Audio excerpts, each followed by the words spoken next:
Kisah Nabi Zakaria alaihi salam. Kekuatan doa Nabi Zakaria alaihi salam. Kisah ini disebutkan beberapa kali dalam Al-Quran. Salah satunya dalam surat Maryam ayat 1 hingga 10. Diceritakan bahwa Nabi Zakaria dan istrinya telah lama menanti kehadiran seorang anak dalam pernikahan mereka. Sekian tahun berlalu, beliau berdoa dan belum dikabulkan oleh Allah. Meskipun begitu, Nabi Zakaria tidak berputus asa. Nabi Zakaria menikah dengan istrinya pada usia 30 tahun, sedangkan istrinya 20 tahun. Mereka berdua sangat mendambakan kehadiran seorang anak. Wahai istriku, semoga kita segera diberikan keturunan. Aku sangat mendambakan kehadiran seorang anak dalam kehidupan kita. Aku juga menginginkan hal yang sama, wahai suamiku. Kita harus berdoa dengan khusyuk agar Allah mengabulkan permintaan kita. Semoga Allah mengabulkan doa kita. Amin. Setiap hari, Nabi Zakaria dan istrinya selalu memohon kepada Allah agar diberikan keturunan. Ya Allah, Tuhan Maha Pengasih dan Penyayang, hamba mohon karuniakanlah kami seorang anak dari keturunanku, agar kelak anak itu dapat meneruskan perjuanganku. Sekian tahun menanti, belum ada tanda-tanda sang istri hamil. Ternyata, istri Nabi Zakaria adalah seorang mandul, artinya tidak bisa memiliki anak. Aku tidak bisa memiliki seorang anak, wahai suamiku. Sekarang, usiaku mulai menua. Bersabarlah, wahai istriku. Kita harus tetap berdoa kepada Allah. Aku yakin Allah memiliki rencana yang lebih baik dari rencana kita. Iya, suamiku. Aku akan terus berdoa. Meskipun doanya belum dikabulkan Allah, Nabi Zakaria tidak putus asa. Beliau terus berdoa dan selalu berprasangka baik kepada Allah. Doanya selalu sama, yaitu meminta agar diberikan keturunan. Tahun demi tahun berlalu sangat cepat. Nabi Zakaria dan istrinya menjalani kehidupan dengan penuh kesabaran dan keikhlasan. Meski tenaga untuk beraktivitas semakin menurun, tidak menyurutkan semangat beliau dalam berdakwah kepada kaumnya. Seperti yang disebutkan dalam Al-Quran, surat Maryam ayat 4. Ia berkata, "Ya Tuhanku, sesungguhnya tulangku telah lemah, dan kepalaku telah dipenuhi uban, dan aku belum pernah kecewa dalam berdoa kepada Engkau, ya Tuhanku." Nabi Zakaria menguasai banyak bidang keilmuan. Maka dari itu, beliau sangat menginginkan seorang anak untuk mewarisi keilmuan yang dimilikinya. Seperti yang disebutkan dalam Al-Quran, surat Maryam ayat 5 hingga 6. Dan sesungguhnya aku khawatir terhadap mawaliku sepeninggalku, sedang istriku adalah seorang yang mandul. Maka anugerahilah aku dari sisi Engkau, seorang putra yang akan mewarisi aku. Nabi Zakaria adalah paman dari Maryam. Istri Nabi Zakaria dan Ibunda Maryam adalah kakak beradik. Ibunda Maryam bernama Hannah, sedangkan ayahnya bernama Imran. Kisah keluarga Imran dijadikan sebagai salah satu nama surat dalam Al-Quran, yaitu surat Ali Imran. Pada saat Maryam masih dalam kandungan, Imran dan Hannah telah bernazar kepada Allah untuk menyerahkan anaknya kelak menjadi orang yang taat kepadanya. Namun, sang ayah yaitu Imran meninggal saat Maryam masih berada dalam kandungan ibunya.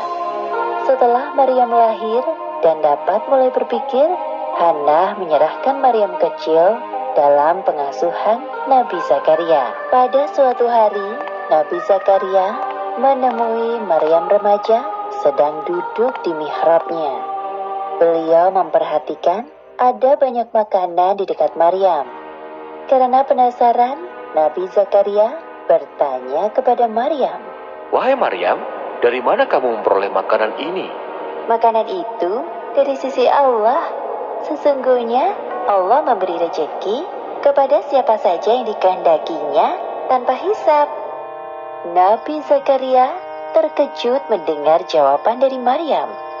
Dari peristiwa itu, timbul semangat besar dalam diri Nabi Zakaria. Sesampainya di rumah, dalam mihrabnya, beliau beribadah sambil menangis dan berdoa dengan suara merendah. Ya Allah, berilah aku dari sisi Engkau seorang anak yang baik. Sesungguhnya Engkau Maha Pendengar doa. Belum sampai Nabi Zakaria menyelesaikan ibadahnya, Allah mengabulkan doanya lewat perantara malaikat Jibril. Sesungguhnya Allah menyuruhku untuk menyampaikan kepadamu sebuah kabar gembira. Apa itu, wahai Jibril? Atas kesabaranmu dalam berdoa, Allah mengabulkan permintaanmu dengan balasan berkali-kali lipat. Pertama, Allah akan memberikanmu keturunan seorang anak laki-laki. Kedua, Allah memberikan nama Yahya kepadanya, yang mana belum ada seorang pun yang memiliki nama serupa.